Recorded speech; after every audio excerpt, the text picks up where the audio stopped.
का रे चला का नहीं आम भी छे नहीं फ्लोरिया में कोनो नहीं खे रखबार बाटे हैं बाग पर मैं चले गए तो चल त बिस के आवले आम चल चल के चल त एक और अन मिलता आम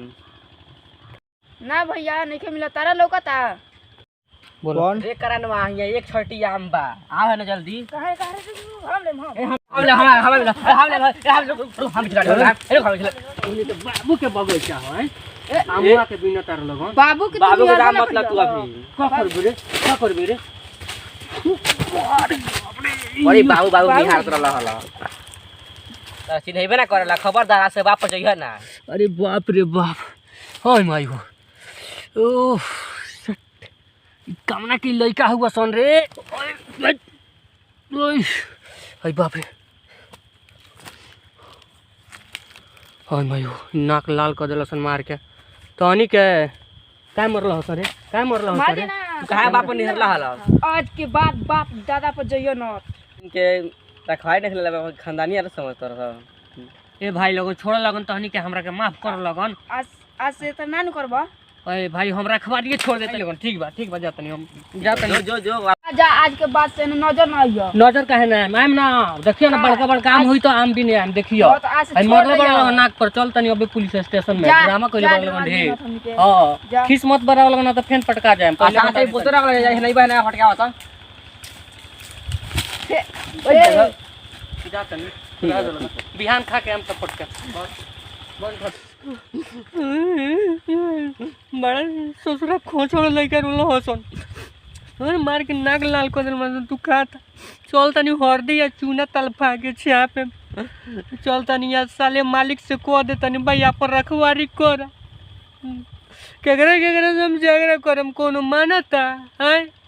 हम बिन तो बड़ा जना एक पानी मार के नाक के हड्डी लग तुर दले बाबू दादा सरवा हमार खून इतना तीत बा पीत माहुर बनी का रे चल तनी रख मलिकवा से भेंट करे के नहीं आई आवे के कहले रहला एबरा लौकत नहीं खाई चलो तनी आज अपन बगीचा घूमे देखे के तनी आम आइल बा कि नहीं है ए रखबारवा केने बाहू लोगते नहीं है रखबारवा आई चलो के बड़ा सुते उते घर है पूछो केने बड़ा हो ए केने बड़ा हो रखबार बुझा तो चलिए गए बड़ा नी बुझा तो होने बैठल बा का लागत होने गाड़ी बैठल ही होई चल तनी खोजे चल तनी खोजे लागत रखबारवा ये हम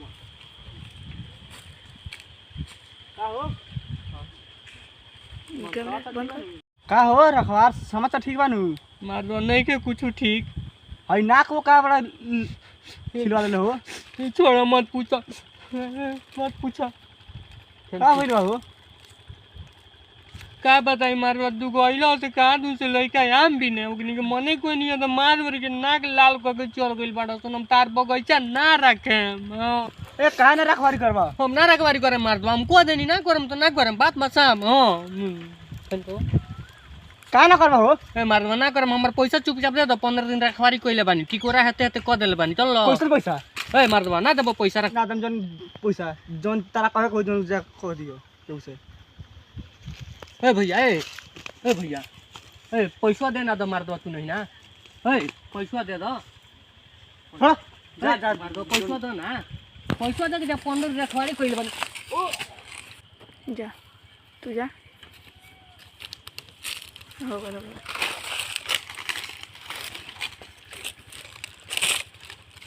बड़ा ससुरा बड़ा सन दोगला के हो दोगला अरे बाप रे उ ससुरा तो नाक लाल कइले रहल हसन ई गाले लाल क देला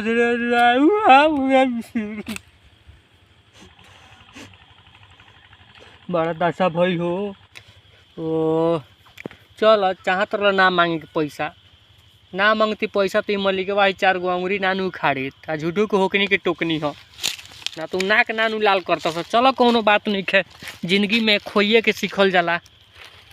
कि तो अपन देख के सीखला ना तो दूसरा के लेके सीखला वो। हाँ नमस्कार भैया लगन प्रणाम, आप सबन के स्वागत बा हमारा यूट्यूब चैनल पर। उम्मीद करता नहीं कि ये वीडियो आप सबन के बहुत पसंद आयल हुई, और ये पसंद आयल हुई तो ये छोट भाई के प्यार दी लगन, हमारा टीम के पूरा प्यार दी लगन। हमारा साथ में 2-4 आदमी जोड़ चुकल बा, ठीक बा। और हमने के कोशिश रही कि हमेशा अच्छा वीडियो लेके आई सन, ठीक बा। तो दिन पर दिन हमने के सुधार करे के कोशिश करतनी सन, ठीक बा। अगर वीडियो रुआ लगन पसंद है कमेंट में जरूर बताई लगन भैया कि हाँ बहुत बढ़िया वीडियो लागल। आ चैनल सब्सक्राइब करके वीडियो को लाइक करे के बा, ठीक बा, शेयर भी करे के बा। तो बाकी है बात बताओ भाई हमार। नमस्कार प्रणाम, हम प्रमोद अति धड़कन और सबके गोर के प्रणाम करतनी। बड़ी खुशी की बात बा कि हमार भाई संगे आज हमनी के कॉमेडी वीडियो शूटिंग भइल खा। तो हम चाहतनी कि हमनी के प्यार आशीर्वाद दुलार दी जाए, क्योंकि हमनी के वीडियो बनावे में बहुत मेहनत लागल, खर्च लागल बा। तो हम चाहतनी कि हमनी के वीडियो शेयर ज़्यादा दोस्तों के पास शेयर करी, कमेंट करी, और बहुत ज़्यादा कमेंट शेयर के साथ अपने दोस्तों के साथ